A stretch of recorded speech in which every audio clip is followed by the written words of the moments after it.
Hello and welcome. I thought it was only appropriate to use that one. I quite like that intro. Anyway, allow me to bring in my guests.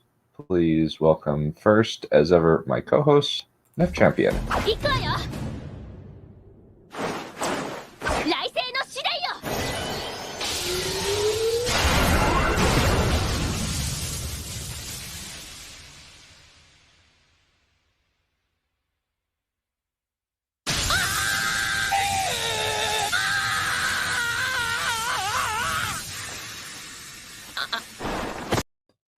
Keep your mitts off Star Wars, Disney, especially KOTOR. You've proven you can't do it. Yeah, especially since most people kind of agree that KOTOR is the best Star Wars has ever been and ever will be. Yes. So, mitts off. Yeah. Seriously. Speaking of mitts, please welcome... The current Wolf Lord of the Space Wolves is Logan Grimnar, also known as the Old Wolf. He rules from the Hall of the Great Wolf, together with his wolf lords such as Herald Deathwolf, Eagle Ironwolf, and Bjorn Stormwolf. All I got out of that was wolf, wolf, wolf, wolf, wolf, wolf, wolf, wolf, wolf, wolf, wolf, wolf, wolf, wolf, wolf, wolf, wolf, and wolf. The Space Wolves are incredibly uninspired. Okay, 3 things right quick. Number 1, I want a Mandalorian intro now. Thank you for reminding me of that, and not the Mandalorian show. I'm just referring to a Mandalorian moment that's really cool. Number 2, yeah, they really need to keep their hands off of the old stuff. They really don't know how to handle any of it. And number 3, best spot in stream right now. I have it. Yay! Right beneath Neph's leg. Yeah. It is always Bully Wolf Day, because Bully Wolf Day is hilarious. Listen, Bully Wolf Day is so easy. Bully Wolf Day is every day that ends with a Y. Yeah. Yep. I do agree that we need to give this filthy, slobbering mongrel all of yours his shots, Neph. Yes. Hey, I keep myself hey, at least I keep myself clean. I'm not filthy. Press X to doubt in the chat, please. Yes, please.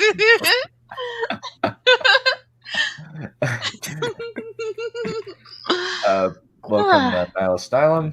Welcome, Spark the Light Bulb. I think he's new. Yeah, he just barely arrived in the Discord. And yep, Awesome. the extras are coming in. Yeah, he should actually be presenting a Writer Showcase this week. So that should be fun. Nice! Alrighty. So how are we gonna... I think that with only 2 tabs, I should be okay to... Sure. Depends on how long it takes for his computer to nuke itself. There we go. Alrighty. Box office bombs. Welcome, everybody. This is kind of going to be... I just thought of this would be kind of an interesting topic to discuss, because sometimes movies bomb because of bad timing and not because they're bad movies. Sometimes it's because the marketing sucks. Yeah. Or because kind of there are more complicated problems. Yes. So, in terms of the movies that we picked, or that I picked, since I thought they would be interesting discussion, we picked 3 live action movies and 2 animated movies. So, the first movie we watched was Gods of Egypt. Awful. It was bad. Yeah, it was very really bad. Being historically accurate could have only made the movie better, but they didn't do that. It wouldn't have been a good movie anyway. So, the sword near the swords or armor actually looked Egyptian in any sort of way. Well, there was one. Just the one. But it was only one. Only one person actually took the effort to look the part. Yeah. There's also there's also how they dress, which isn't very conservative at all. No. It's like Egyptians would not show that much skin. They would not. They wouldn't. Only if they were slaves. Would they? Yeah. But we'll get to that when we get to that. Yeah, we'll get there. Yeah, another thing. So the next movie that came out that year, or at least that we watched, was Around the World in 80 Days. Oh, you want to be on that? Oh, okay, Crow. Somebody send him the link. Okay. Yeah, I'll send send him the him. link. All right, I'll send him a link. Yeah. Do. Dr. Crow, mother. Very funny. Oh wait, he's on his phone. I think I know why he can't join. Yeah, he's on his phone. Oh.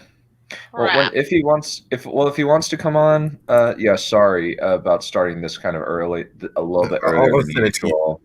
I'll send it to you. Oh, he's still at work as well. Yikes, that's not good. You know. Yeah, my apologies. Sorry for starting so early. I have a thing at 2. Sorry, man. I have a thing at 2. I'm really sorry. I have a thing that I need to get to at 2, so I couldn't be able to start earlier. I'm really sorry. Later. Yeah. Later.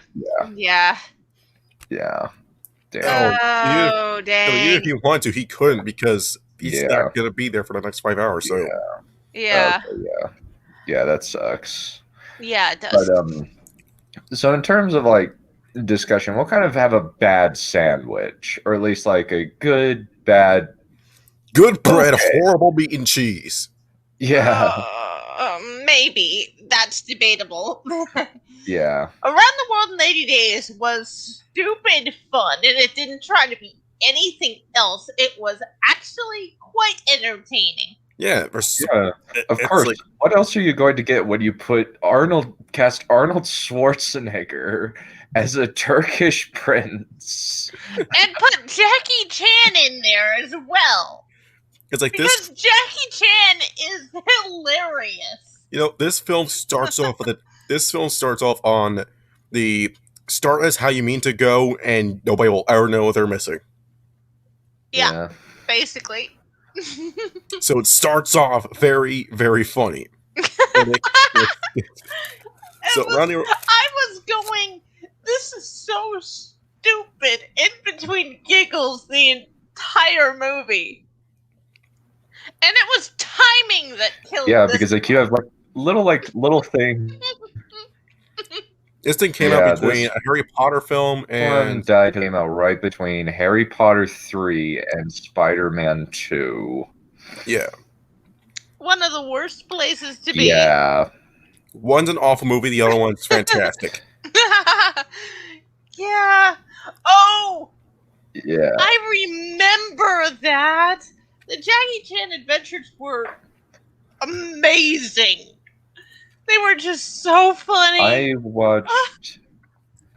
I would occasionally catch JetX when we were on vacation to Disneyland, and just occasionally get it. Since we would usually go like every year or something to Disneyland, because my dad had worked out his schedule that way. But yeah, it's an interesting show. Oh wow! I think I found out why Gods of Egypt didn't do well, apart from the really bad nature of the film. It came out around Batman v Superman, Zootopia, and Crouching Tiger, Hidden Dragon. Again, Sword of Destiny. That makes so much sense. Yeah. As well as Divergent 2, which I don't know if that was like that successful, but I know it would take time away. Wait, Divergent 2? Yes. They called it Divergent 2 instead of... It's Divergent series. I'm just calling it Divergent 2 because otherwise nobody will know when the Divergent series Allegiant, which one of it is, because the third one did not make money. That's too bad. I read the series. I actually liked it. Yeah. Zootopia was alright, but Zootopia was alright. It was decent. Yeah, it was alright, but it made a lot of money. It made over $1 billion. Yeah. So overall, Around the World in 8 Days, great the characters are really good. They are. Yeah. They are so amusing. Yeah, they like you have is- Steven Kugler, I believe is his name, or it's Steven Kugler, as Phileas Fogg. I think this is an as I know him as Daniel Cockburn. Or Hades in Percy Jackson. So, overall, this film is actually pretty good. I would recommend at least watch this once in your lifetime. Yeah. Because it is just like, Mr. Fogg, do you think this will work? No! It is hilarious. Don't worry, Keisha, I can get you a link for it. Yeah. Vague memory of what? University lecturers loving Gods of Egypt for being super dumb. Oh, that We'll get actually, to Gods of you know Egypt what? soon. Yeah. We'll get to it soon. Yeah. We'll get But there. yeah. We'll get there. Don't worry about it. So I guess the next question should be: did this film deserve to bomb? No. Hell no. I don't think it did. I think it suffered from really, really bad timing. Yeah, Because- it certainly did. Because the market of this movie is generally families, and unfortunately, like there were two other family movies this was sandwiched between that were part of pre-existing franchises. Yeah, so more people were more excited. They were more excited to see a Harry Potter than this. And Spider-Man. Well, Spider-Man makes sense. Yeah. I remember going to see Spider-Man. And I remember not being very interested in Around the World in 80 Days because it was like... I was more interested in Spider-Man, even though I'm not a comic book fan. Because I liked the first movie. Yeah, the first movie is pretty good. I'd be interested to kind of take a look at Southpaw's review where he kind of breaks down some of like the flaws in it, but a lot of his criticisms are more like a lot of his criticisms are easily disputed, and the few that he does that are valid come off more as nitpicks. Well, I've never liked Spider-Man. I was on two whole streams debunking his entire video. Really? Yes. I just remember, like, I don't like Spider-Man 2, mainly because Tobey Maguire isn't that good of an actor. Well, I enjoyed the movie, so... Yeah. I think it's fine. It's fine. And I don't remember hearing that Jackie Chan was part of it. Otherwise, I would have wanted to go see it. Yeah, I would agree. Because Jackie Chan makes everything better. yeah. I love his, like, just his enthusiasm and just his flat delivery of, like, little, like, lines like, stop helping me.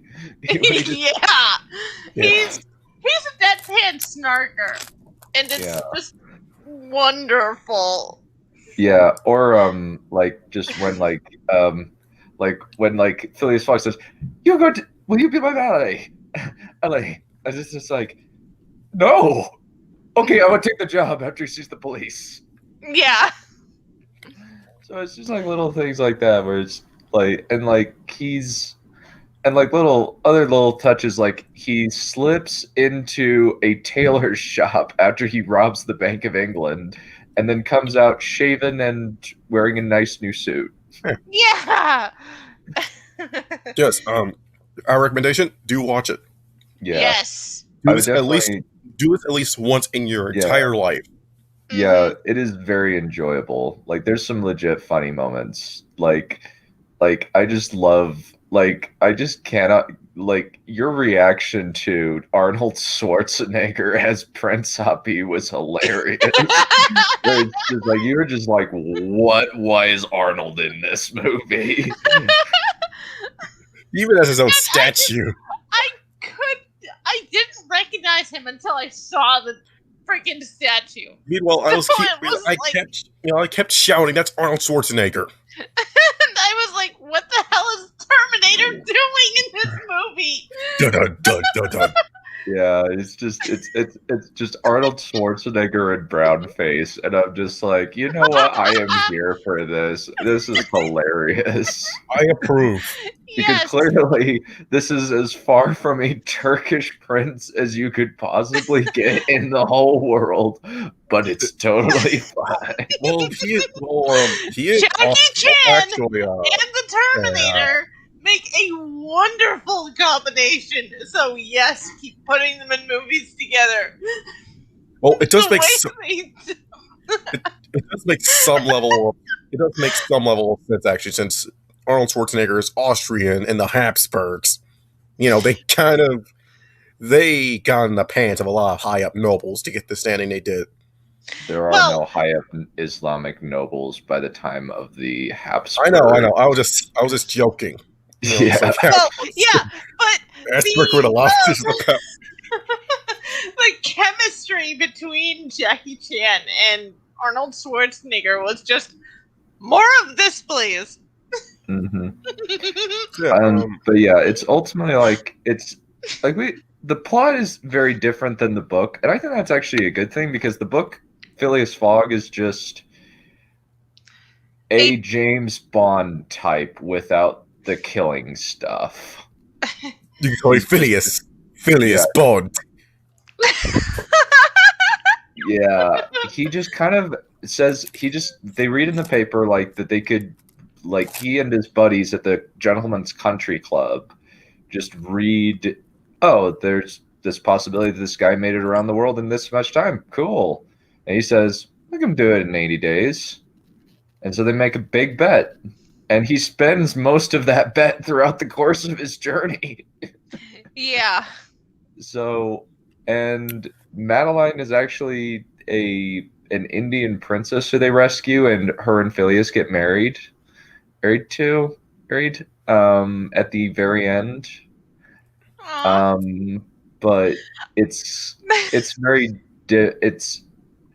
it's very, very, very different in a lot of ways. There is no Chinese warlord trying to take over the Passepartout's village, because Passepartout is French in the book rather than Jackie Chan, who is clearly from the other side of the continent. Yeah, but that's an acceptable break because Jackie Chan makes everything hilarious. Yeah, I would agree because yeah. Hey, Patricia, the Hug Queen has returned. Hello.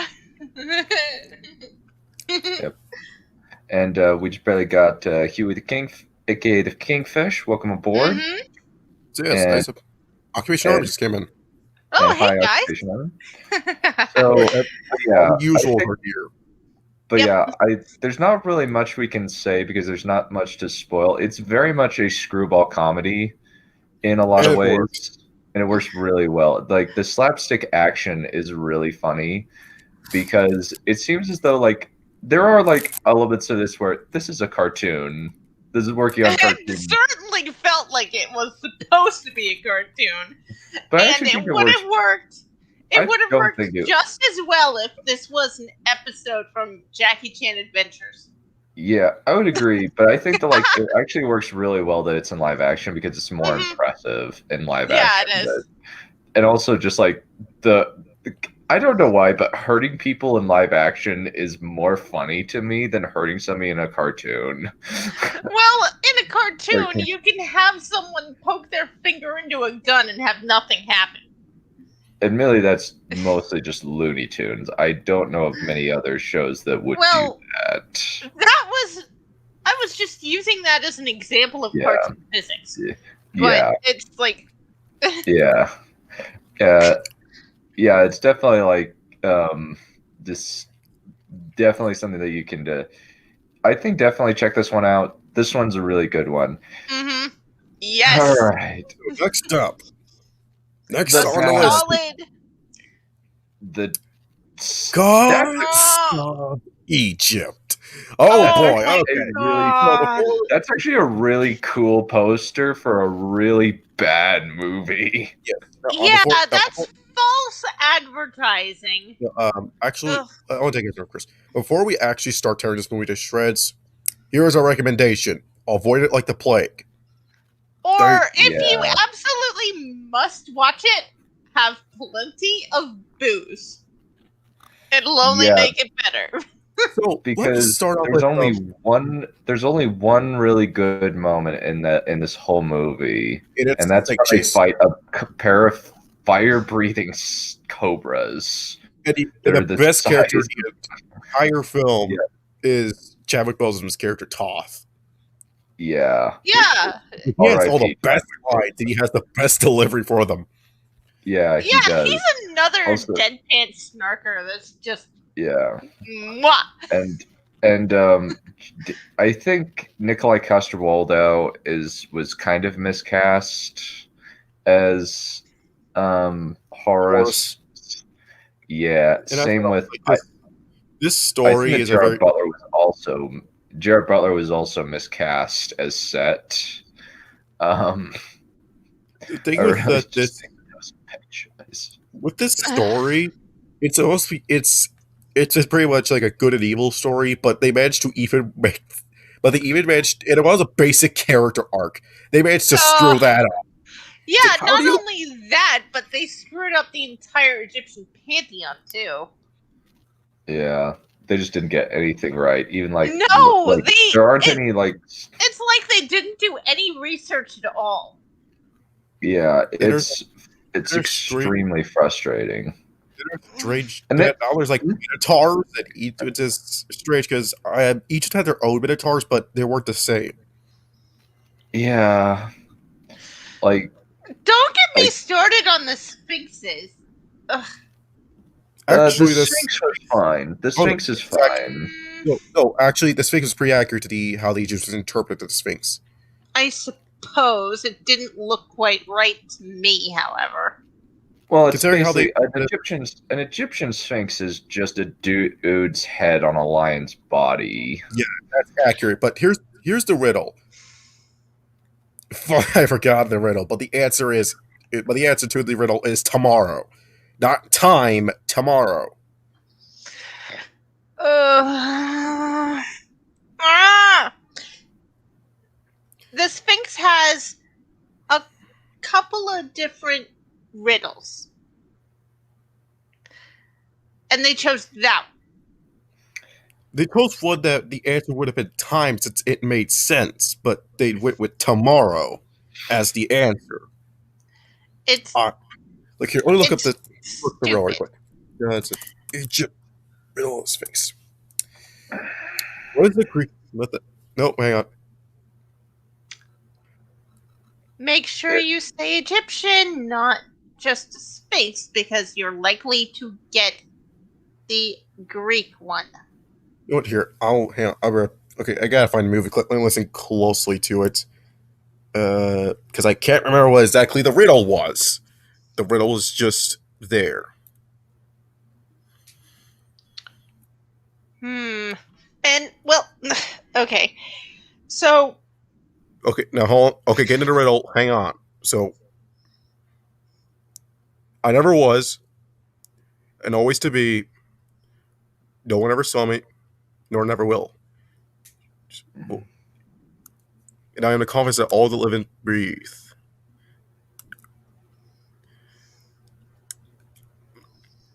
Yeah, essentially, I am there, not always there, yet no one can see me, but they always know I'm there, and I'm all their contempt. I can't remember the freaking riddle right. Essentially, the answer is tomorrow, and Todd's answers are hilarious until he gets to tomorrow. Yeah. Then it goes like, oh, bother. And just all over the place, you're having Jaime Lannister being, since he's kind of, it's just Jaime Lannister is kind of a playboy arc. Because there's very little difference. Then it's like, another gripe that I had, which is, I think, more of a nitpick in this case, is that the two human characters don't have Egyptian names. Beck is Egyptian, since there is a Sobek god, so I think that's fine. Well, maybe, But his love interest? I don't think that's Egyptian. Yeah. Probably not. There's kind of like, mostly it's the plot. The plot is really bad. The plot of this movie is really, really rough because it's basically a series of giant fetch quests. It actually has almost as many MacGuffins as Infinity War. And Infinity War had 6 MacGuffins. Yeah. And it's just like a series, like they have to go fetch quest, fetch quest, fetch quest. Okay, there we go. Yeah. I never was and always to be. No one ever saw me, nor ever will, and yet I am the confidence of all who live and breathe. What am I? Tomorrow. Yeah. Yeah.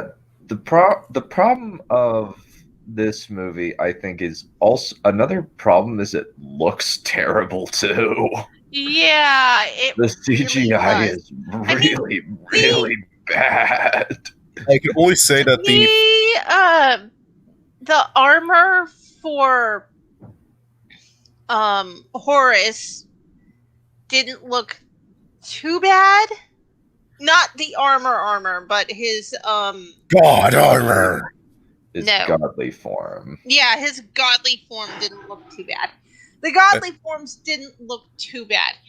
But it's like everything else just was really terrible.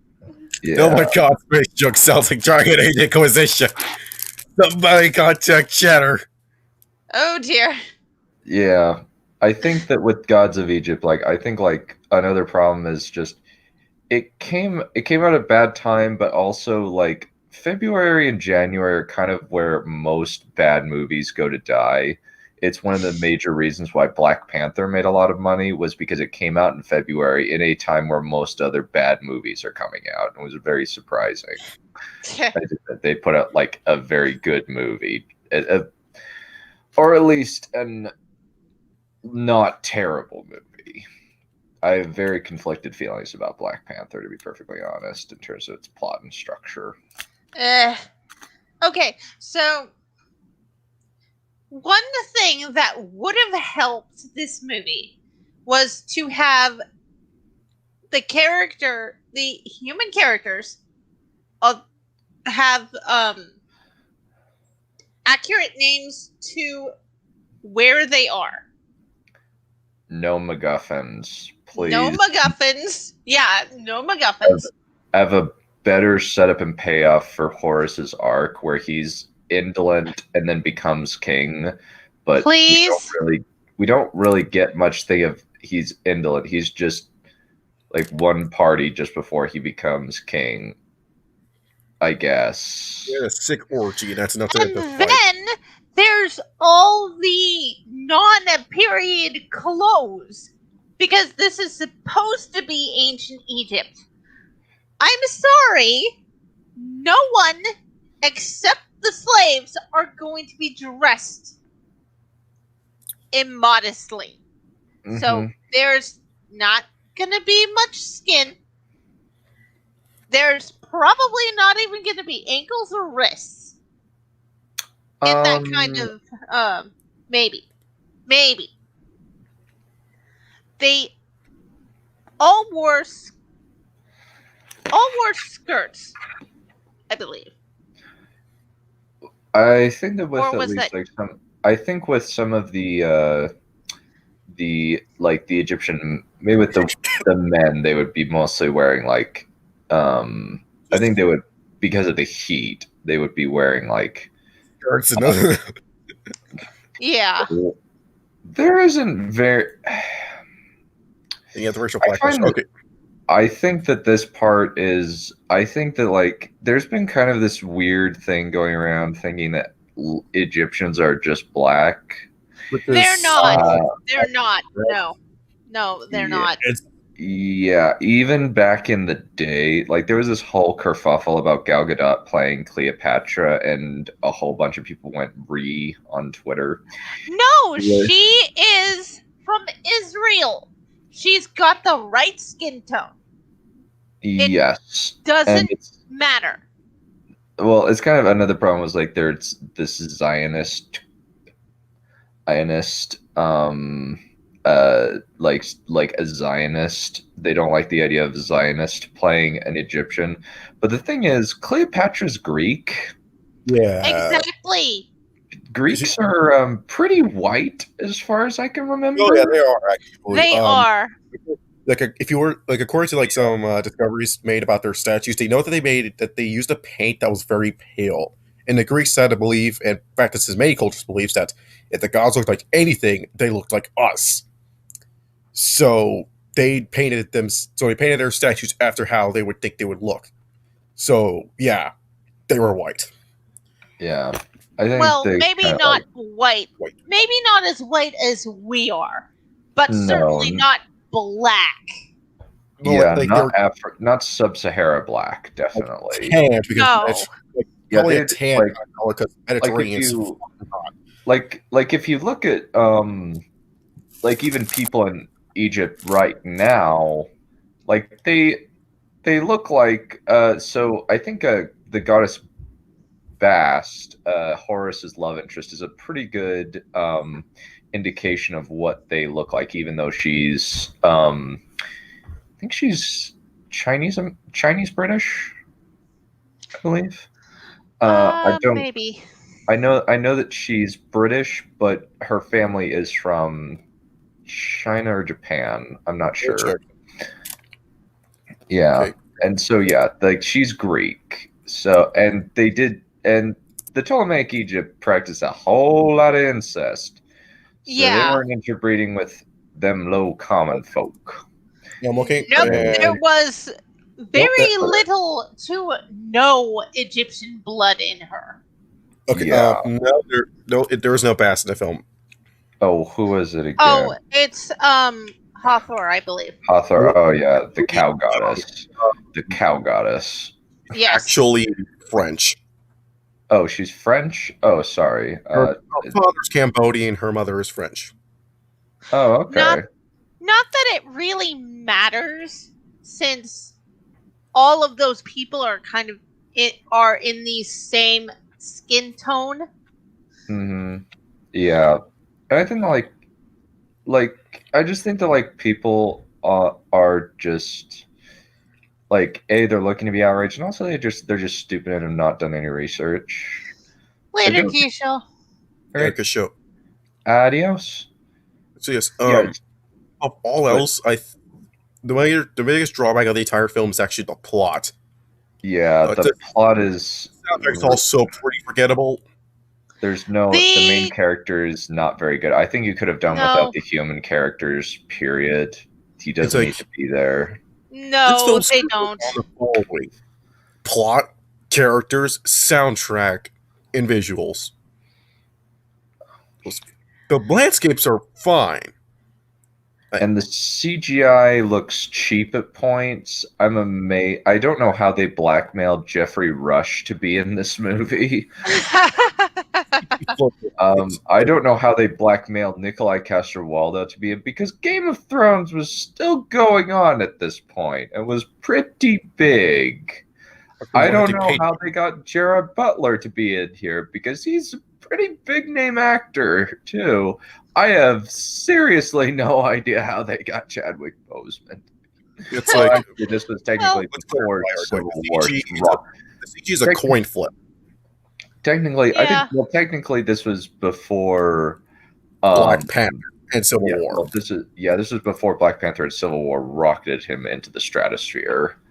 But yeah, I think. Yeah. I think we can kind of we've covered. Oh, right. Civil War came out in 2016 of May. It came out just after this movie. Yeah, May 6th, 2016.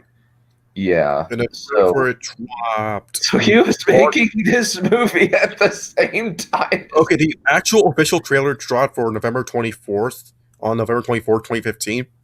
The second trailer came out on March 10th. Yeah. Interesting. 2016. So out of all of these, the most interesting I think to discuss is actually John Carter, because John Carter is an interesting combination of factors. One, it is the first known isekai in history. I think. Yeah. Let me check. When did Alice in Wonderland came out and when? Yeah, since the book came out in 1865. So John Carter came out when? John Carter came out in. No. Yeah, nope. Alice in Wonderland is still first. Nope. Alice in Wonderland's actually older than this. Really? Yep. So Alice in Wonderland. So this is the second known isekai then. Yeah, second oldest known. The first is Alice in Wonderland. The book bars the John Carter series started in 1912. Yeah, which I think that you can definitely see in this movie a lot of things that would come into more famous cultural icons like Superman and Star Wars. Like there was a scene there are moments towards like the latter half of the film where like this reminds me of something, and it's like Star Wars. That's where I saw that. It's like there's a cell he gets thrown into, and like that very much reminds me of that scene in the Return of the Jedi when Han gets thrown into a cell. Yeah. One problem is that I think that with this one there was more direct direct comparisons, because much of the stuff in the movie is not in the book. Yeah. They really changed a lot. I am okay with that. I am okay with the Martians not running around. I'm okay with the Martians on Mars not running around buck naked all the time. Wait, what? That's an actual thing in the book. They don't wear clothes. Okay. And when John Carter shows up, he's buck naked. This would have been an X-rated film if they'd done that.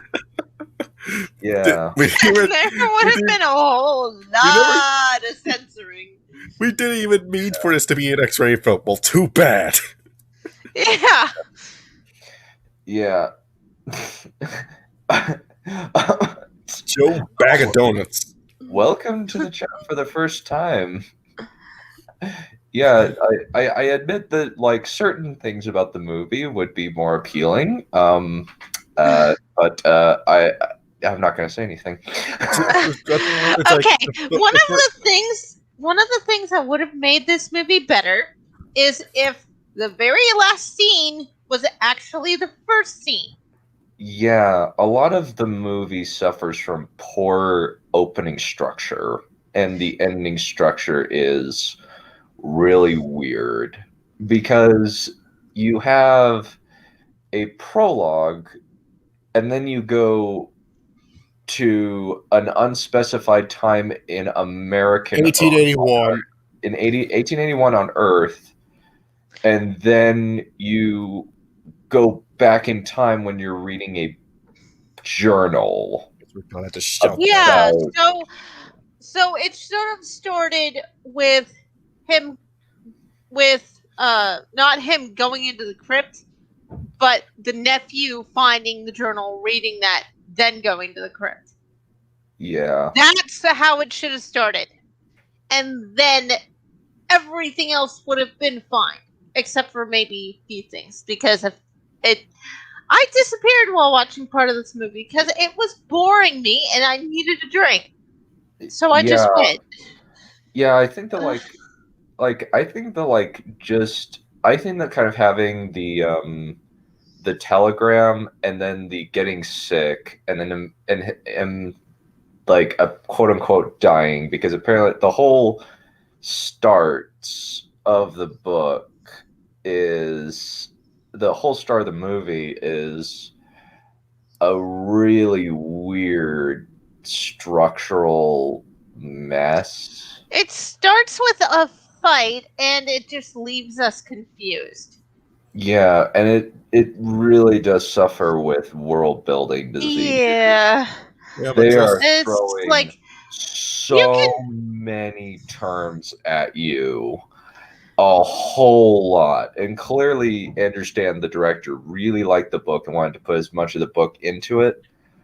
But the problem is there's a bit of a lack of explanation at certain points. Like, at one point, this whole new group of Tharks, these giant green alien men, come over to like try and kill John Carter and Deja Thoris. And unless you're looking carefully, like it's hard to distinguish them from the more civilized Starks that you see earlier. Another problem is they just appear for that one scene and they're just gone. Yeah. So it's kind of and there's kind of also like little things like they'll just be like little like flashbacks of John Carter thinking of his family, which kind of come out of nowhere when he's unconscious. I think it's supposed to be that he's just dreaming about them and remembering. No, I think actually he was sharing those memories with her somehow. How? I do not know. I think it might have been the medallion or something. I don't think he was sharing the memories with her at all. I think I don't think that he was sharing. I don't think that's not really part of the movie. He just kind of flashes back at various points when he's unconscious or when he's just experiencing something. He's not really sharing, like, as far as I like that. I don't think that was communicated. Yeah, that is a good point. I think that like if Sanderson were to do this novel, I think that he would do better. And I am glad that there were some other weird things, like the fact that all people on Mars lay eggs, even the humans, and that's how they produce their young. So, like, we take the term egg from the uterus very literal.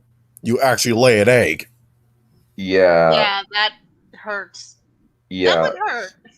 Yeah, since like Deja Thoris, like John Carter and her get married, and like a little bit later, I think like a few months after they get married, she lays an egg, and it's like, no, seriously, I am totally serious. Part of me, I want to see their anatomy. I want to see how that works. It's pretty much better if you don't think about it. I don't think that Edgar Rice Burroughs thought that hard about it.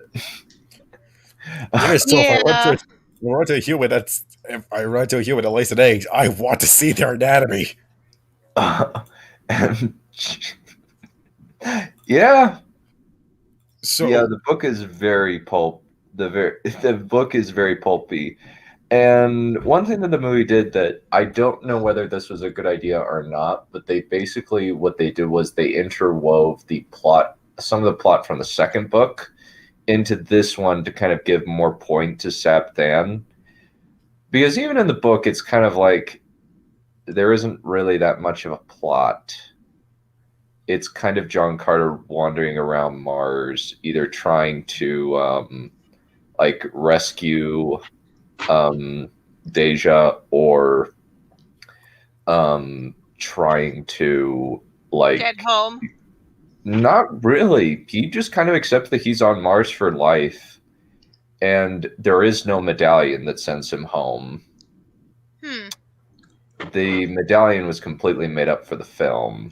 Okay, so wait, how does he get to Mars in the book then? I can't remember. It has been almost 10 years. 8 years. I read the book after I watched the movie, just because I was interested. Yes, I want to do research. Part of me is crazy like that. I like to research things. I like to take a closer look at some things.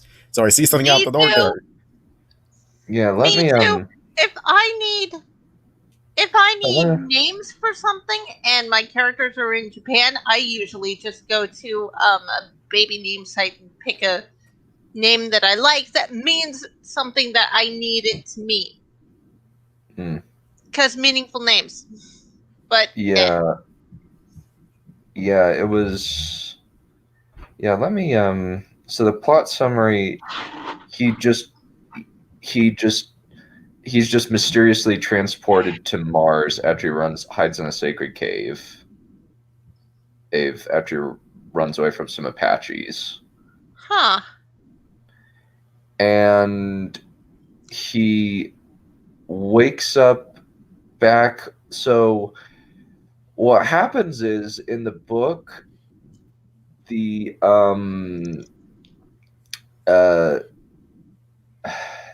weirdest thing about the book is that there's actually an atmosphere plant that creates oxygen on Mars.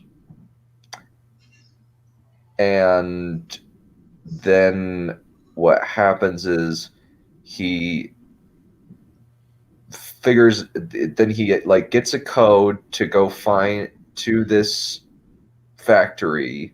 He goes in, restores it, but then he comes to asphyxiation and then wakes up on Earth, left to wonder what becomes of Barsoom. In the next book, it's about him getting back to Mars.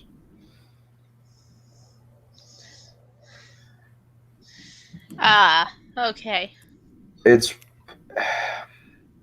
The movie kind of creates better mechanics in terms of the medallion allowing him to go back. The book is very Connecticut Yankee and King Arthur's Court. Yeah. Where there is no how do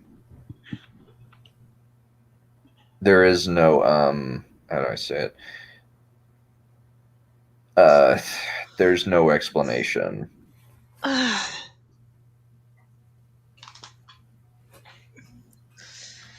But yeah, the second half of the movie was okay.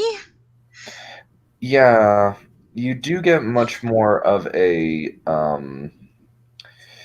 the action picks up quite a bit, and then the ending is relatively clever because you find out, oh, he's planned this whole thing out so that when the bad guys come over, they'll bring him a medallion just because they want to kill him.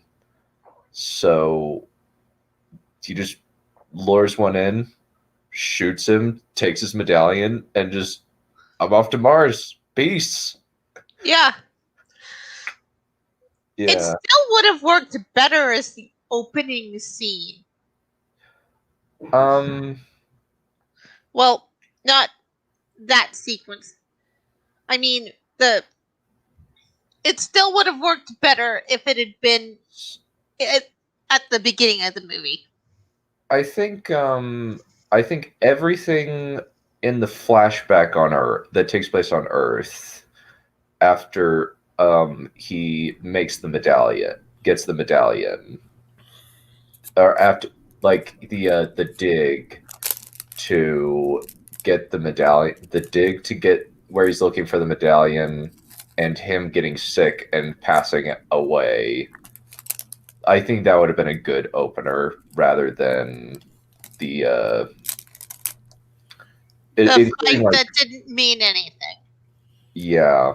There was this very I think that keeping like the ending where Ned rushes to the I think the ending where Ned rushes to the tomb and then or Edgar Rice Burroughs, because Edgar Rice Burroughs is a character in this movie apparently. Played by Junie Cortez. But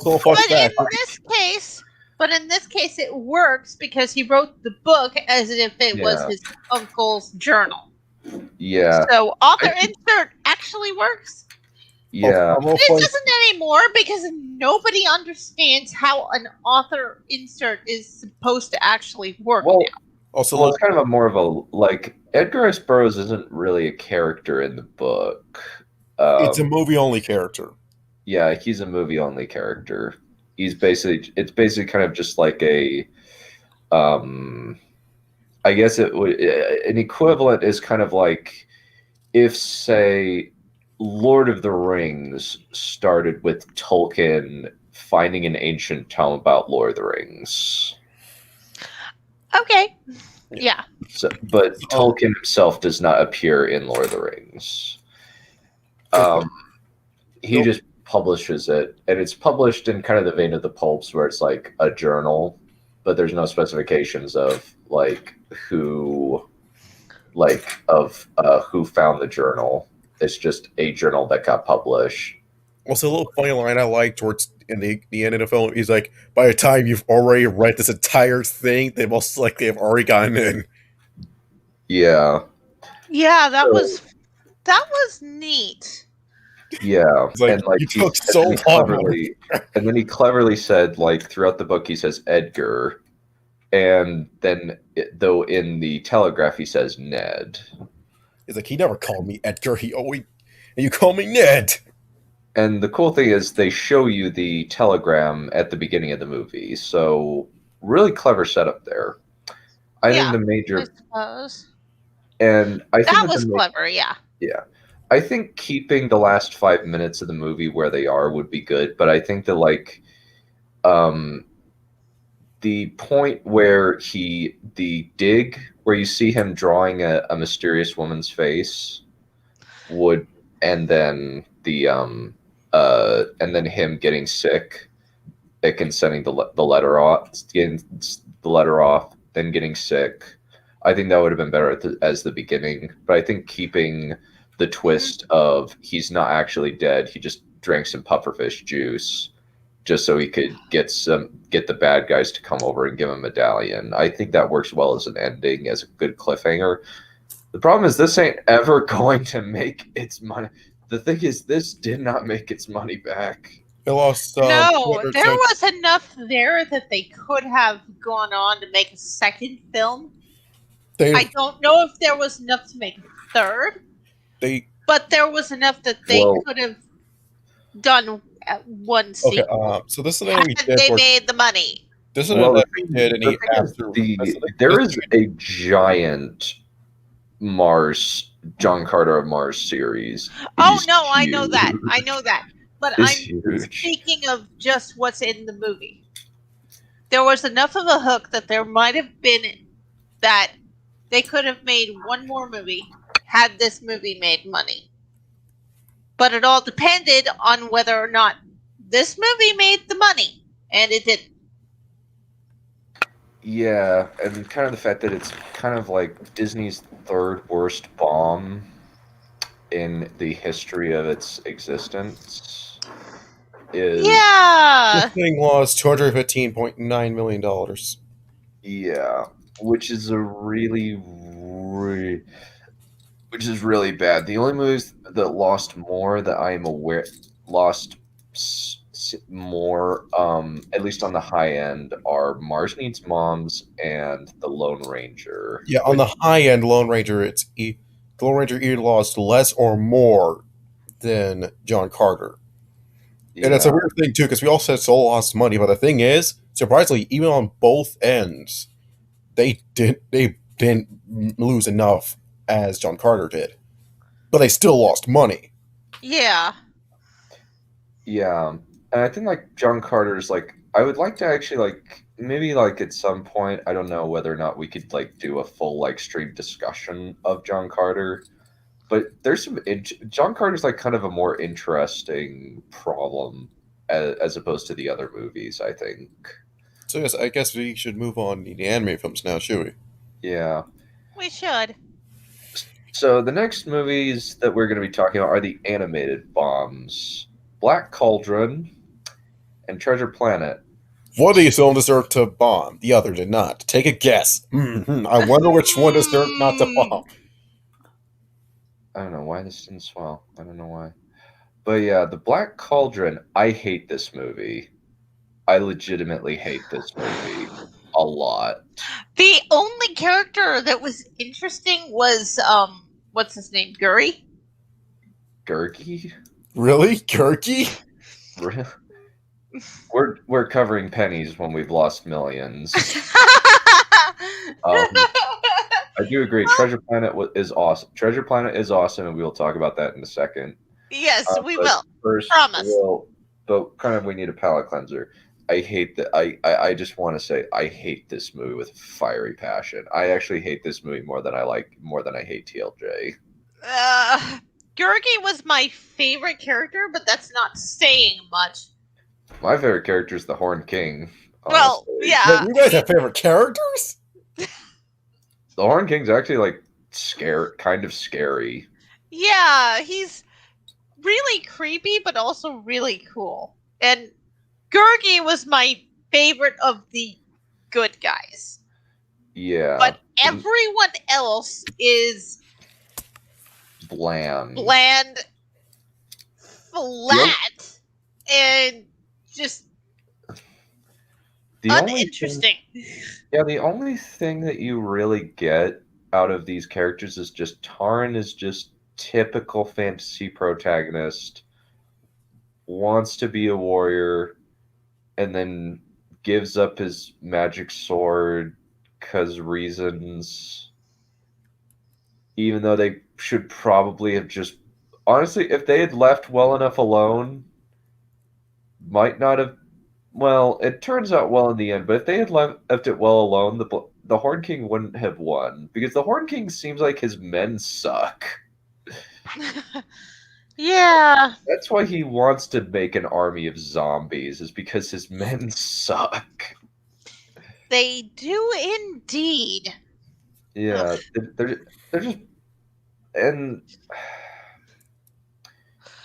I think I think it's fine that this movie had no music. I think that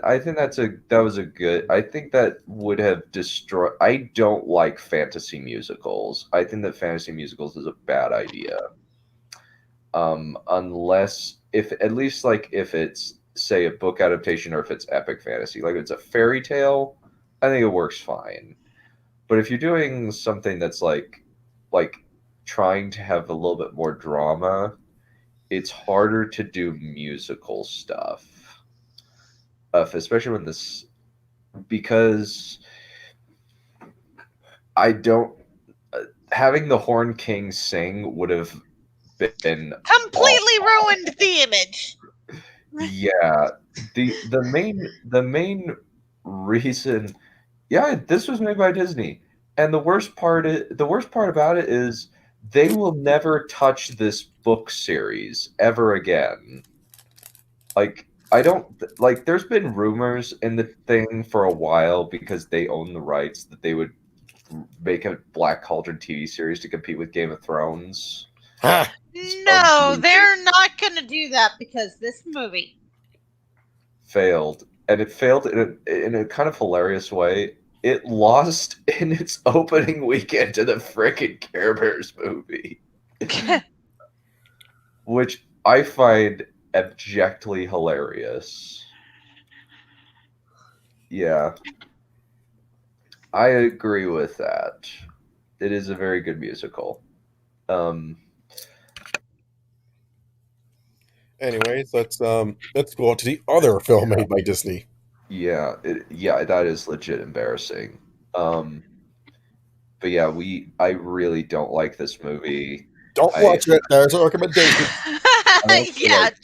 Don't. I'm a big fan of the books, and the book, Gurgi is actually kind of a badass in the books. He actually does he kills some mother suckers. And it's really awesome. And so does Fluter. Fluter's not an old geriatric bard in the books. He's actually like late 20s, early 30s at most. And he eventually rides a giant cat. Yeah, this giant cat takes a now I want to read the books. Yeah. I think he gets this giant orange mountain cat who likes his music and starts chasing after him in book 3, and then by book 4 they're friends, and she just has a saddle made for her and just rides around on her back. It's really cool.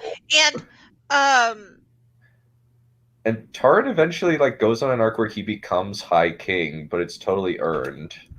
Yeah. So it's not Gurgi. So Gurgi. So whoever this guy is, it's not a man. So if you look in the bottom, the little furball that was coughed up by Gollum and mutated. It mutated in a mutant Ewok Jar Jar Binks hybrid. Yeah. Gollum Ewok hybrid is Gurgi, and like he just says, and in the books, his voice is described more like a deeper voice. In the movie, it's a high-pitched, annoying whine, which is so annoying. And no. Wait. Well, it was more like go up to. Up, not down. Still animal because I think he gave himself that name, to be perfectly honest, because it's never explained what Gurgi is, even in the books. Yeah. Gurgi. It's like, and not exactly. Dang. Yeah. Not exactly. And there is a fun You're not on the one I'm trying to respond to. Oh, where? Sadly, these two animated movies and their lack of success basically killed Disney's interest in traditional animation. Yeah. But the thing is, exactly. Treasure Planet was... They made Treasure Planet just as Disney was deciding. Treasure Planet was set up to fail. Yeah. They basically, the people who created Treasure Planet created a whole new technology for the movie. And because Disney wanted to transition to 3D animation and get away from 2D animation, they decided that they would kill Treasure Planet. And then they made Home on the Range, which I would say on every objective level is far worse than Black Cauldron. But I hate it less in a lot of I would rather watch Black Cauldron than Home on the Range, but I think that it's a tough one. I dislike both of them. I find the concept of a cow-centric Western trying to catch a yodeling cattle rustler is so dumb and pointless. I'm just like, what coke-filled meeting produced this idiocy? How did you come up with this? Yes, The Princess and the Frog is a thing. Yeah, The Princess and the Frog was brief CPR. I think I hate Home on the Range. Yeah, I would say I hate it less because there's nothing with Home on the Range that I care about. It's just a dumb idea. Black Cauldron actually has good source material, and you can kind of change a few things and make Taran a little bit less whiny. I'm okay with that. Yeah, I agree. It's a bunch of anti-comedy, and the only thing that's funny is the fact that Jennifer Tilly plays a cow with terrible singing. That's the only amusing bit about it. And I just why is Dame Judi Dench in this movie playing a cow? This movie's so bad. But anyway, talking about back to good movies. Treasure Planet. Treasure Planet is very much it demonstrated physics in the first 2 minutes. Yeah, in the first 2 minutes, and I'm okay with that. Yeah, it's very much in terms of the science aspect, it's very style over substance. They're just saying, we're just going to go with something cool. We want to do Treasure Island in space and not even do spaceships, just still keep the solar sails, the The aesthetic of the Oh, yeah. Don't remind me. Oh, right. Yeah, but so they have a supernova, and they have a black hole, and black holes do not work that way, but it's fine because they threw actual physics out the window. No, like the joke is the joke is that they were sent to cease and desist order. Yeah. Yeah. I think, and the cool one, I really like a lot of the characters. Like, I like Jim, and the fact that he's like he's actually like fairly competent. He's pretty competent. Like, he's smarter than your average Disney protagonist. I think most Disney protagonists are kind of dumb. Yeah, it's like he's one of the smartest characters I've seen in this kind of Disney movie. He built his own board. He built that himself.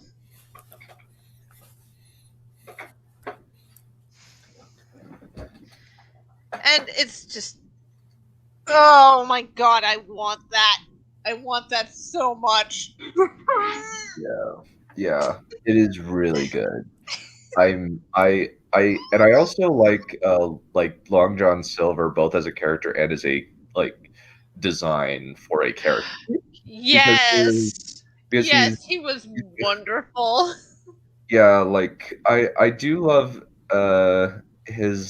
one of his lines that I'm going to be using very frequently, because especially with School of Movies, because start dreaming totally blinking.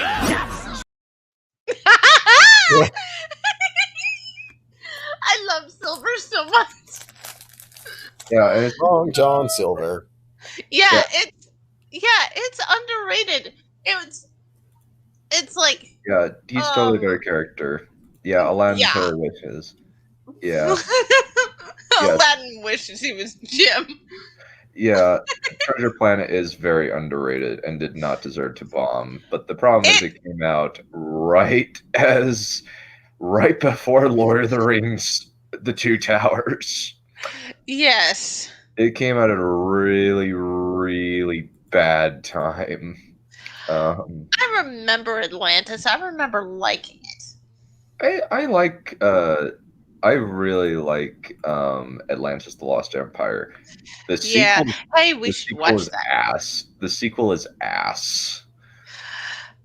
The sequel to Perhaps we should do a month of the best and worst direct-to-DVD sequels. That's an easy list.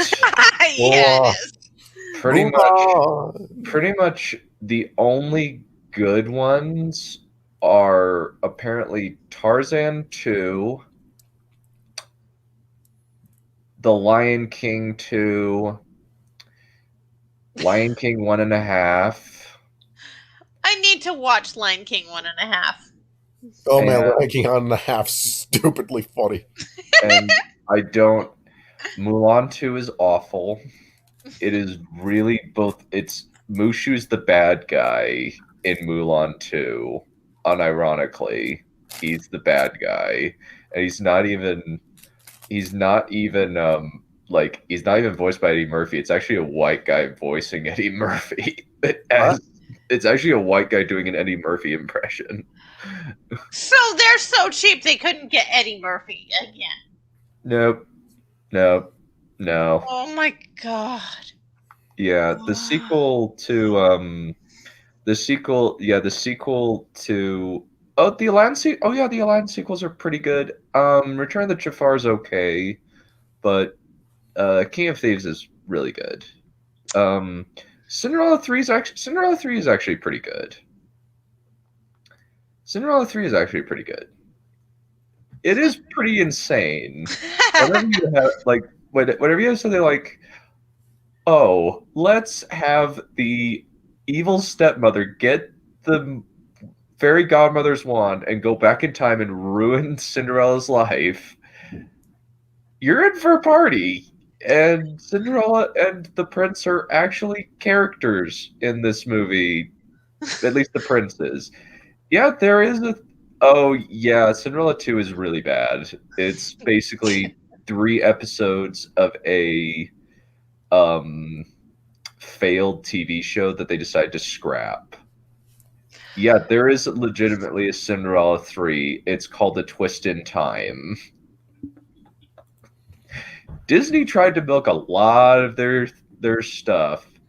Little Mermaid 2, pretty bad, because it's mainly just a rehash of the first one, only slightly worse. Like, they just are so lazy they just say, oh, it's Ursula's crazy sister is the bad guy. Yeah, really lazy. And there's also... I enjoyed the music in that one. Yeah, the music is pretty good. But yeah, I would just be like, how is there a Cinderella? How is there a Cinderella? So, the thing is, so Cinderella 2 is 3 episodes of a TV series that happened. That basically, like, so the first episode is Cinderella kind of upending the tradition because they're eating terrible food, like prunes for dessert. Prunes? Yeah. What? And she's wearing this horrible French wig rather than more comfortable clothes, like fashionable but comfortable clothes. And then the second one is Jacques just wants to be human for a little bit to help Cinderella out. And then the third one is Anastasia wants to be a better person and find a dude and like get with this baker dude. And then the third one's about time travel. Okay. Oh, screw Hunchback of Notre Dame 2 with a fiery poker. Oh, the Hunchback sequel is so awful. It looks terrible. The animation is so bad, and it has the worst Disney sequel villain ever. Sarouche is so awful. I hate Sarouche. It was like so poor. That's so bad. Anyway. Oh man. Oh, I hate so many of those awful. Yeah, I hate so many of these Disney sequels. They're so bad. A lot of them are so bad. Like the Beauty and the Beast ones are so bad. The Beauty and the Beast ones are really bad too. Rise of the Hound 2 is meh. It's kind of boring. What did you think of The Little Mermaid 3?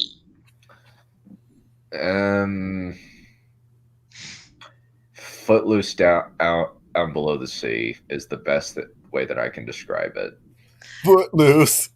It's not even that good. It's like just like Triton's band music because his wife died above the ocean, and it reminds me of his wife. It reminds him of his wife. Yeah. Disney made a lot of direct-to-DVD sequels. Most of them are bad. Majority of them are bad. There are. I can probably count on my hands the number of good Disney sequels. I haven't seen that I've seen bits and pieces of that when I was young at daycare. Yeah. Little Mermaid. Yeah, well, thing is, Little Mermaid 3 is a prequel. What? Yes. Not joking. Oh, It yeah. is. Yeah, it's a prequel. It's basically Footloose Under the Sea. It's how Flounder and Ariel met. Yeah, Lilo and Stitch sequels are great. That's where I say I can count. So out of like the 20 or so Disney sequels, it's just like, okay, I'm done. I give up. Yeah, all three of the Lilo and Stitch sequels are awesome. Like pretty much there's no bad Lilo and Stitch thing. Including like the series. The series is Bambi 2. I think it's pretty good. I think Bambi 2 is pretty good. That's why I say I didn't say Brother Bear 2. What? Brother Bear. Brother Bear 2 is meh. I don't like Brother Bear 2 at all. Yeah, Dr. Hamsterville. I hate you. I will ruin your life. You're stupid, ignorant, Emma's alien and stupid little girl. I am not a here. Yeah, there was an. Oh. Yeah, unironically, the best one is Rescuers 2, but I don't count that as a direct-to-DVD sequel because that was released in theaters and did not make any money. The Rescuers. Yeah. That brings back a lot of memories. I'm conflicted on Kronk's New Groove. It seems like it's kind of suffering from the same problem as Atlantis: The Lost Empire 2 and Beauty and the Beast 3 and what is it? Well, unfortunately, and Tarzan. The Midquel, which is basically a backdoor pilot for the TV series, which TV series of Tarzan's actually okay.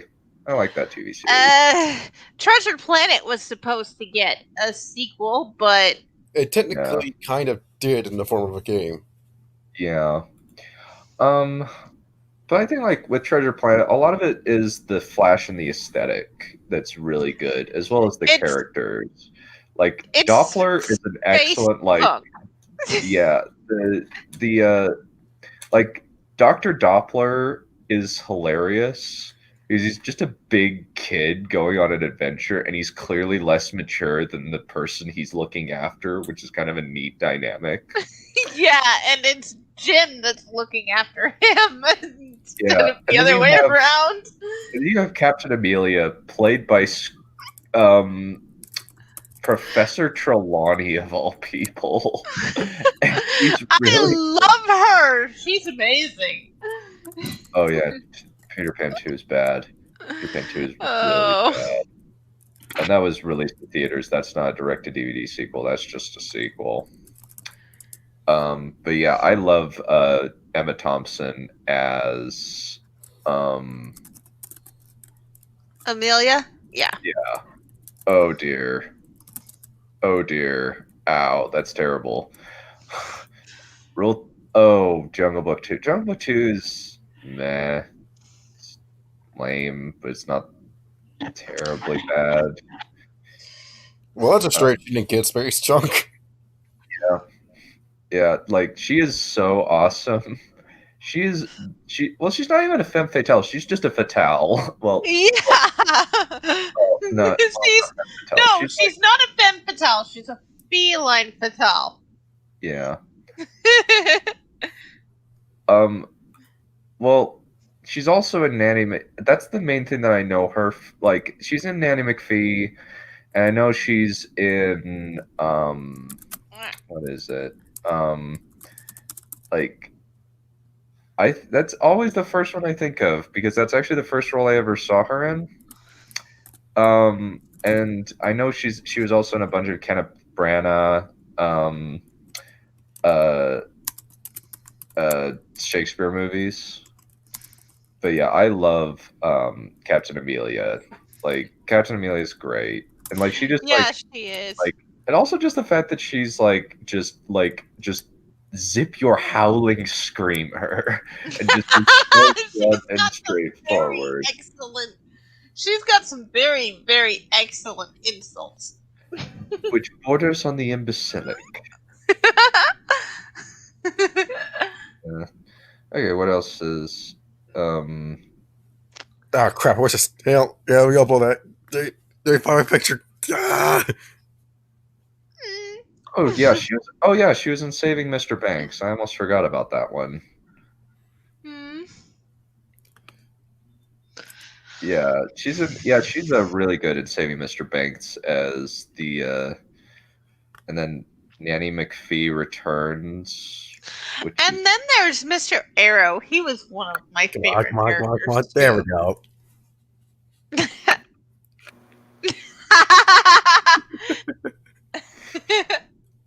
Yeah. But yeah, you can tell how much we love this movie. Yeah. It did not deserve to bomb. No, it did not. It was kind of a combination of. I think it was kind of a combination of kind of a, like, since like we went. My family took me to see both Lord of the Rings, The Two Towers, and Treasure Planet in the same year while they were in theaters. I must admit, I liked Two Towers a lot more than I liked Treasure Planet, but that's mainly because I was very biased because I've been watching Lord of the Rings animated movies since I was 4. So, yeah, Treasure Planet is space meets steampunk. yeah, and there's a lot of interesting. I appreciate it more now, like even like as kind of an appreciator of craft. But like just because of like the craft on display, as well as like there's really good writing. There's a lot of creative ideas. Yeah, the technology and the physics of the world makes sense, even though they've decided to throw real world physics out the window. Yeah, it is. Yeah, the beginning sequence where you see Captain Flint attacking the ship is really good. It's got some really nice transitions. Going from that scene to Jim on his board, that's one of the best. Or like the "I'm Still Here" montage is actually very clever. Yeah, it is. Yeah, I think it's one of those movies that kind of just gets better, like just kind of like maintains its quality. Yeah, and the art style itself is really, really good. Yeah, it's very pretty. Yeah. Yeah. Ooh, like that's actually I didn't notice that. That's actually very clever. Yeah. Yeah, that's cool. Yeah, I love that. That's really cool. I think that Treasure Planet, like, there's a lot of. I think that Silver in and of himself is worth the price of admission. Yes. Because both as a character and as a work of like design. Because like his arm, like he's not just like he's just this giant alien bear dude. In a lot of ways, is just clearly not human. And then he's got this mechanical arm that just is like can do so many things. Yeah. And it like just from making a cutlass to egg crackers to a flamethrower to a blaster or a cannon, so many cool things. This guy. He's got everything. It's a Swiss knife. That hand. Yeah, he's got everything in that hand. I wouldn't be surprised if he had the kitchen sink in there. It's a Swiss Army knife, essentially. Yeah, basically. What?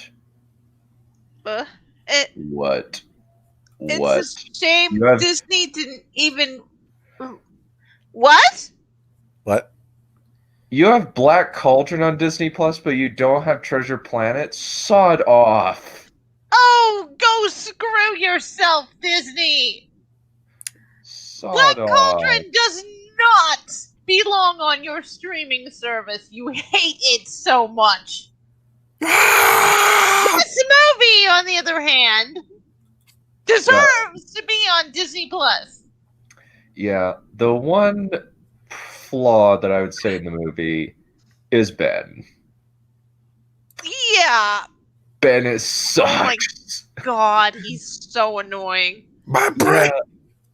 Yeah, like I think I asked this as part of the commentary, and I'll have to like release like snippets of the commentary that we did because I think it's very, very interesting. Where it's just like, so what do you think? I asked, so what do you think of Ben? But just before he shows up, he's like, yeah, I like him. And then as the movie went on, you were just like, no, I hate this guy now, which is kind of it's funny. more of my response was more of I don't really remember because it's been a long time, but I remember thinking he was hysterical as a kid, and as the movie went on, it's just how the hell did I like this character? Yeah, he's just shouts, and it's not. It's just he just shouts. That's pretty much his primary mode of humor. Oh, interesting. British Disney Plus. Weird choice. Oh, so it's on British Disney, but you won't let us Americans have it? How is that fair? Yeah, it doesn't make any sense. Just get a NordVPN, I guess. But yeah. You want me to say it? Don't make me say it. Isaiah. In that case, have you actually gotten it? Enjoy it. Yeah. I sent it to you over a month ago. I'll have to troll through the DMs. Yeah. Well, it's a good thing we have a different site that we can find most everything. Actually, it is on Disney Plus. Oh, really? Okay. Yeah. Okay. So, okay, good. Yeah, they pretty much. I think they've put pretty much everything they have on that streaming service at this point. It's not. From what I've seen at Disney Plus, it's not very well organized. It's not as well as organized as say Netflix. But yeah, I think it would have been better if they released it during the summer. Yeah, it's a summer flick, not a winter flick. Yeah, and you're not going to do well when you're trying to compete with Lord of the Rings. No, because Lord of the Rings they placed box office records. Yeah, then again, they placed it deliberately because they were trying to kill their 2D animation studio. The robot. Ben's the robot. Yeah. And like, we watched and I'm just like, I don't like this person going into it. So I'm interested to see what your guys' thoughts are. And then, like, I just was, like, very gratified when it's just like, no, we hate this guy. Yeah. I mean, he gets better once his memory is placed back in his head. But not much. Not much. Yeah. So, I think, like, kind of with the reasoning, like, there's a few reasons for the bombs. Bad timing with... John Carter bombed because of a combination of bad timing and kind of not what the audience really wanted up front, because it kind of like the structural weirdness at the beginning kind of threw a lot of people off, and also the marketing campaign for it was way too expensive and drove up the budget really, really bad. Yeah, my ears were yeah. Storytelling and Sony, in case of Gods of Egypt and Black Cauldron. Black Cauldron, yeah, it was definitely number 2. And then John Carter, I would say, somewhat falls below both 1, 3, and 4. Yeah, and 2 as well. Yeah. John Carter's all of these. Yeah, all the above. Yeah. The poor timing, the storytelling was trying to do a lot more than they really could. It wasn't what the audience exactly expected, and the marketing certainly didn't help either. No. Yeah. I will say, though, Lynn Collins, best thing in the movie. Deja Thoris, best character in the whole movie. Yes. And, like, I actually will just say Lynn Collins is awesome just as a person. Yeah, Treasure Planet falls under 1 and 4 squarely. Yeah. I think Yeah, I think that like the audience like was aware of like what they were getting when they went into it. I think with though kind of one cool thing is like Lynn Collins is kind of the anti Brie Larson in a lot of ways. Like even in interviews, Uh-huh. like she actually said she got asked like in an interview, so do you want like a strong man? And she's like, yes, I would love that, because as strong as I am, I do really like having like a strong man like saying, hey, come on, and me acquiescing. I think that's actually cool. I was like, Yeah, it's like, it's not that we want a strong guy to sweep us off our feet. We would like it, but we don't need it. And yeah. we want a guy who can, so that in the times when we are most vulnerable, he can pick up the slack so we don't have to always be on our guard. Or even that you can be like as strong as you need to be because he can handle it. Yeah. With Gods of Egypt is a combination of bad timing, it's all of the above. Because like it's a major case of all four of them. Yeah, I think like with like that nobody wanted a giant MacGuffin chase, and they didn't really want Egyptian mythology either. It's like the Egyptian mythology could have been really, really interesting, and it could have been a selling point, except that's not what they did. I think it came out also in like the height of the superhero craze, where in 2016 alone we got a bunch of superhero movies, and the two DC movies were really bad. Suicide Squad and Batman v Superman were both really, really bad. Admittedly, Justice League is worse than either of those, and for whatever reason, we're gonna get the Snyder Cut. Well, sometime. I don't know when. It's unclear. Well, they just now decided that the Snyder Cut's a movie. Yeah, like it's. Well, so the thing about the Snyder Cut is that it doesn't need to be good. It just means that the fans won. That's all it means. Though it's kind of like, I do think, yes, he did the Kane Chronicles, which has some interesting ideas. Basically, like, and the neat thing is, it's rather than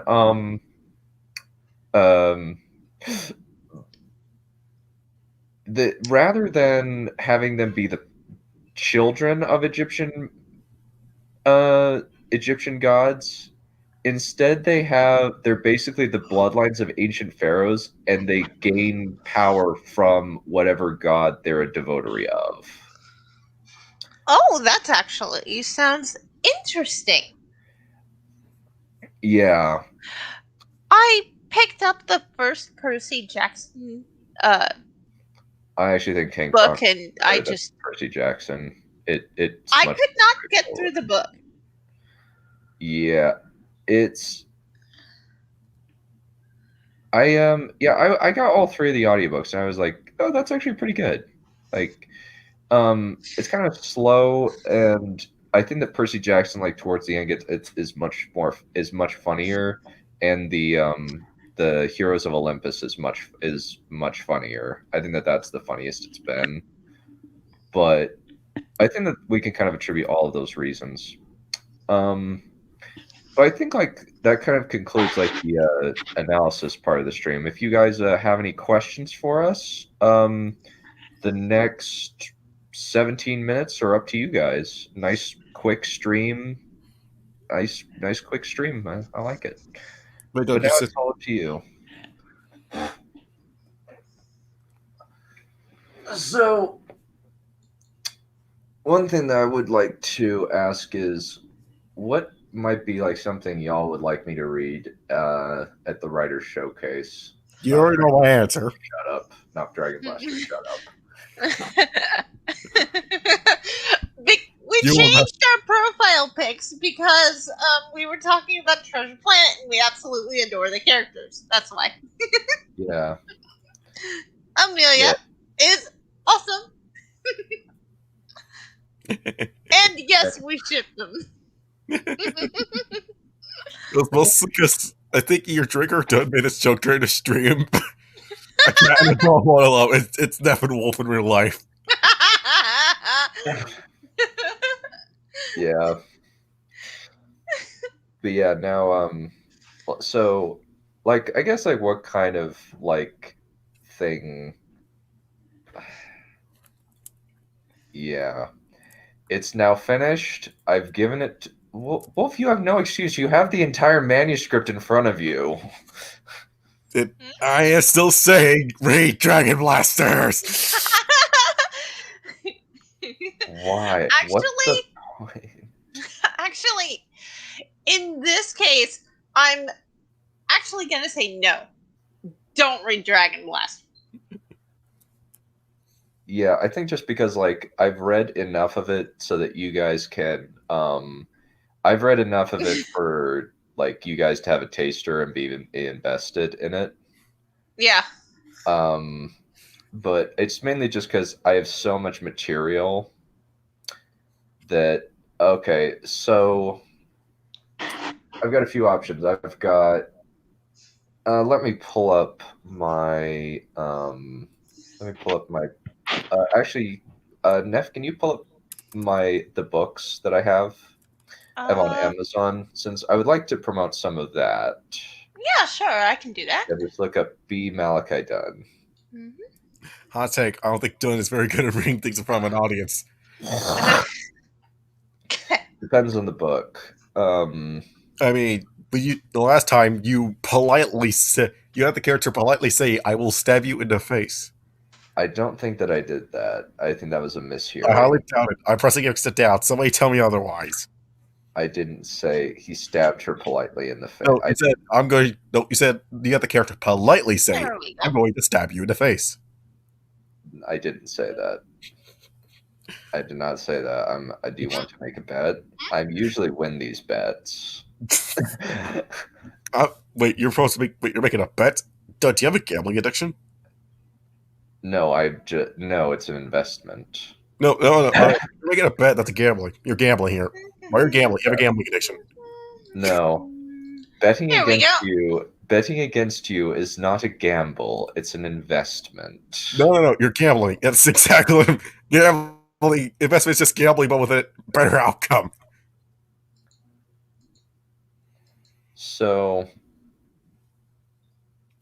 Okay, there we go. So, in the chat, I think I've got a few things. I've got the Lost Legion. So, like, oh wow, 500. Wow. Oh, 5 point. Oh, it's 5 average. Okay. Okay, decent. What? Is it bad?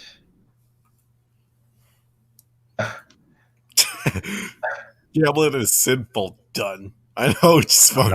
I'm not gambling. I'm just saying that didn't happen, and I'm getting free money out of it. You said bet. Betting. It's just gambling. You're gambling here. Not if I know the answer for a fact. That's still gambling. So I have a few options. So I've read bits of a few of these.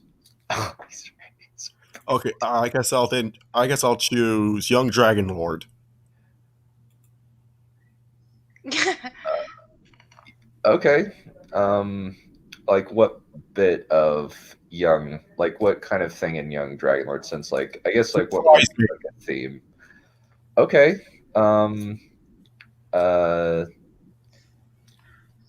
Okay, so it's pretty good. Okay, that'd be interesting. Maybe I'll like find it, do a review. I'm currently working through Joe Abercrombie's standalones, as well as the Age of Madness book 2. So I'm gonna be kind of busy, but the Young Dragonlord. Okay.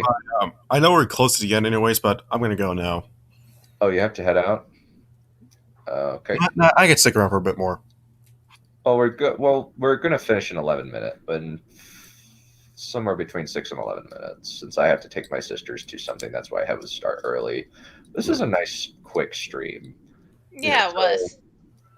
So, like, I guess, like, I've got a few options. So I've got The Young Dragonlord, I've got War of the Dragons, I've got Blood of the Dragon, I've got Tempest of Shadow, I've got Prince of Winter, the Perion Chronicles, Lost Legion, Book 1 through 3. Those ones are, like, you have to read them in sequence. If you read them out of order, like, there's no possibility that you'll be able to get the story. It's just that's how it's built, as opposed to something like the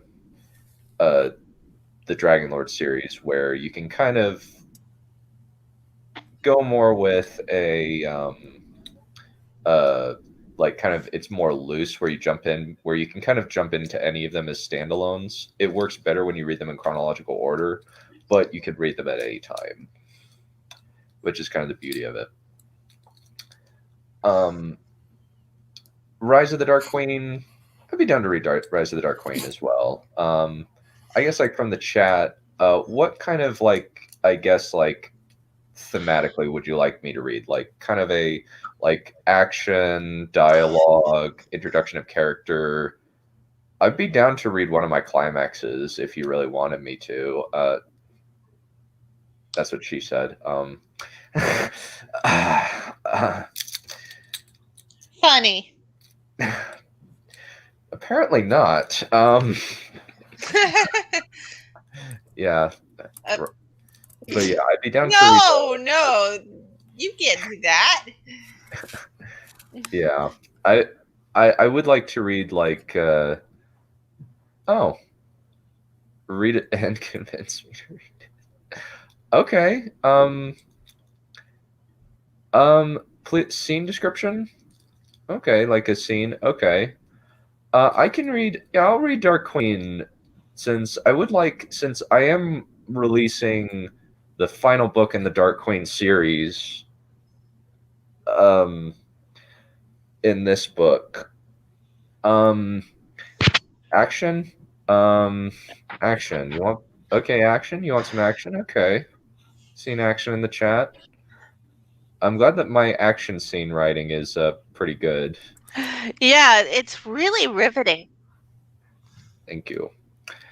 Let me find something in Rise of the Dark Queen. I think I might be able to have something pretty cool near the beginning. I try to follow the Sanderson rule of hook the audience really quick with something cool. Rise of the Dark Queen, I guess, like, to tell the story of how I came up with it, it was originally Lord of the Rings fan fiction.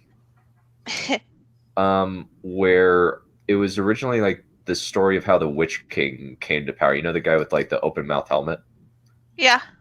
I kind of wanted to write a thing from his perspective. And then I realized I can actually make this my own thing by changing the names, making it a different story, and gender flipping the role. Mm-hmm. And it actually worked out really well. At least I think so. And it gave me, like, 4 books.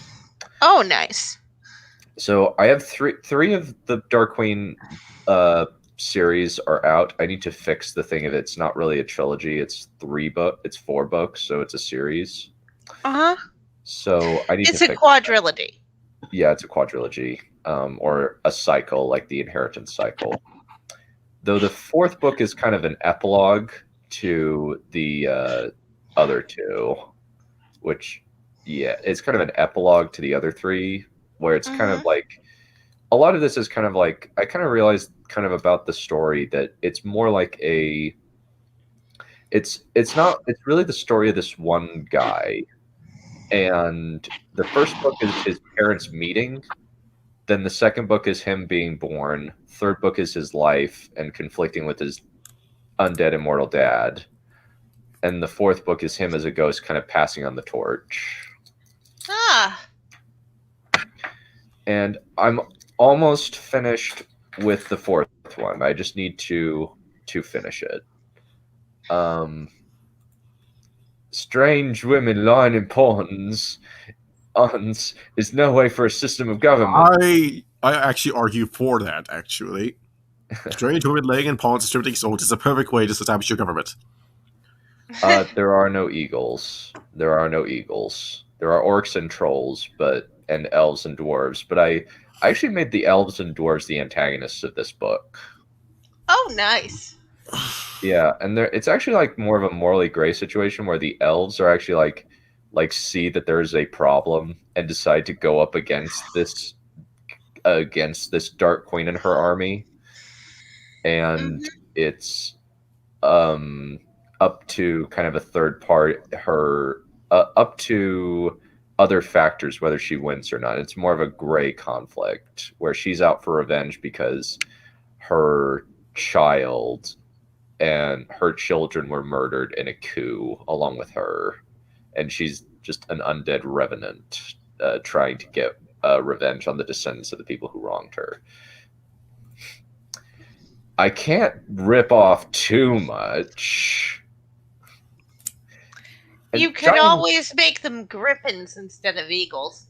Well, I've already written the book, so there's no point in it changing it now. What a hypocrite! Yeah, but my point still stands. You could have made them griffins and you could have used griffins instead of eagles. I say hippogriffs. Well, honestly, I didn't really need to since I have dragons. Mm-hmm. So, and these are actual dragons. Not wyverns? Yeah. Well, there's kind of two types.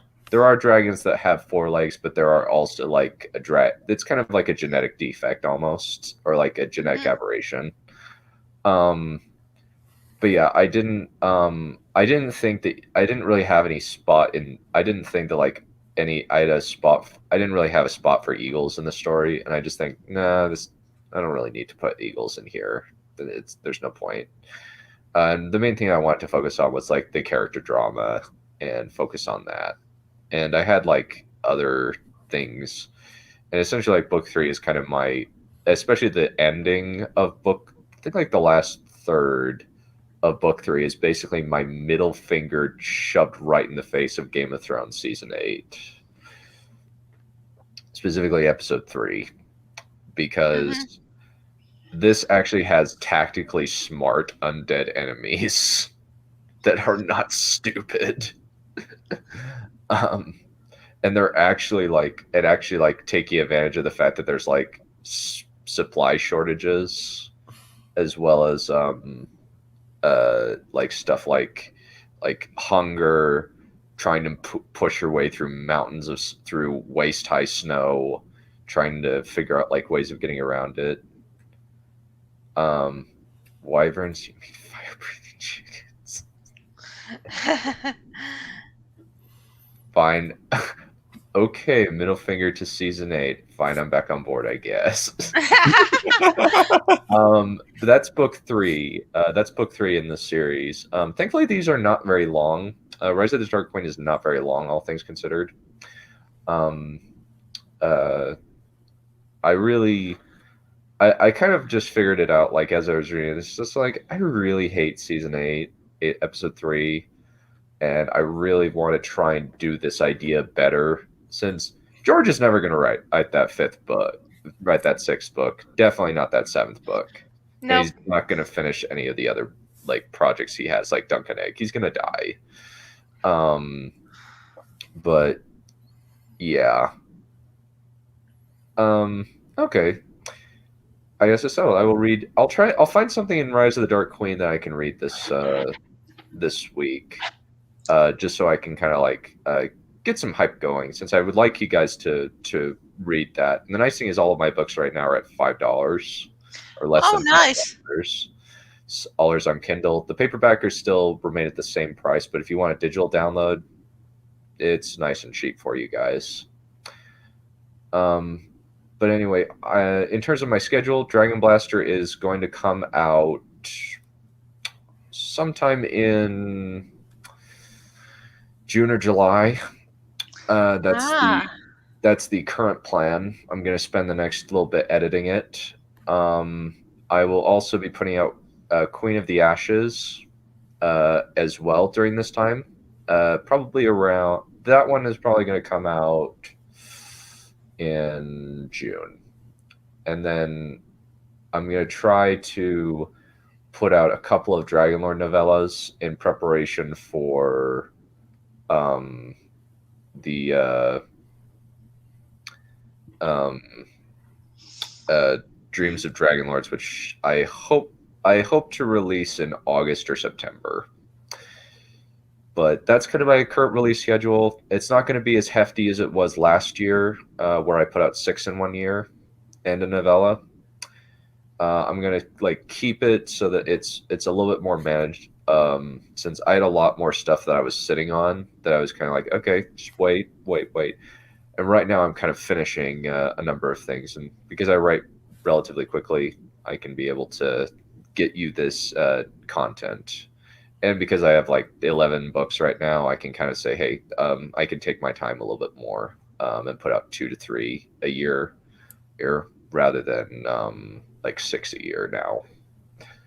So that's kind of the plan. And I'll have a launch stream party for each one when they come out, just to let you know that I've released them. Anyway, I think that should call it good for today. Thank you all for coming. This was kind of an odd. I just kind of thought about it because it's January, the month of bad movies. So Yes. I just thought that we could kind of do something interesting. Next month is actually going to be very fun. The animated Lord of the Rings movies. Yeah. And we'll probably do that in 2 to 3 weeks, since we got to watch the movies. And thankfully, the Hobbit one, hour and a half, Return of the King, hour and a half. It's just the Ralph Bakshi one. It's 2 hours. I really don't like that movie. I really don't like that movie. Well, I just can't wait to see. Yeah. Alrighty. Well, it's mostly the animation. But I think this is the perfect outro to end on. Yes, they also don't like bad movies. Most